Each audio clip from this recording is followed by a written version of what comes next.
OPEC countries ఏం చేస్తాయంటే ఈ ఆయిల్ ప్రొడ్యూసింగ్ దేశాలన్నీ ఏం చేస్తాయంటే ఎంత ప్రొడ్యూస్ చేయాలనేది నిర్ధారిస్తాయి. ఆయిల్ ఇంతనే మీరు ప్రొడ్యూస్ చేయాలి బికాజ్ ఇంత అవసరం ఉంది కాబట్టి. సో దాట్ వీళ్ళు ధరల్ని మేనేజ్ చేస్తారు, ధరలు పూర్తిగా పడిపోకుండా చూసుకుంటారు.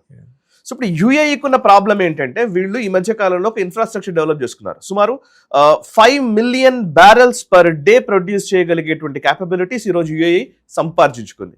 2027 నుంచి వాళ్ళు 5 million barrels per day produce చేసే విధంగా వాళ్ళ ఇన్ఫ్రాస్ట్రక్చర్ డెవలప్ చేసుకున్నారు. ఇప్పుడు మామూలుగా అయితే 1 మిలియన్ బ్యారెల్స్ పర్ డే లేదా 2 మిలియన్ బ్యారెల్స్ పర్ డే ఇట్లా మనం మామూలుగా అయితే అన్ని దేశాలు చేస్తాయి. బట్ ఇవాళ 5 మిలియన్ బ్యారెల్స్ పర్ డే వరకు ప్రొడ్యూస్ చేయాలని యూఏఈ నిర్ణయం తీసుకుంది. ఎందుకు అనంటే దీపం ఉన్నప్పుడే ఇల్లు చక్కదిద్దుకోవాలి. సో ఇప్పుడు ఇమీడియట్లా ఈ రోజు ఉన్న పరిస్థితుల్లో ఆయిల్ క్రైసిస్ పెరుగుతోంది. ఈ ఆయిల్ క్రైసిస్ పెరుగుతున్న టైంలోనే రెన్యూవబుల్ ఎనర్జీ వైపు దేశాలు దృష్టి సారిస్తూ ఉన్నాయి.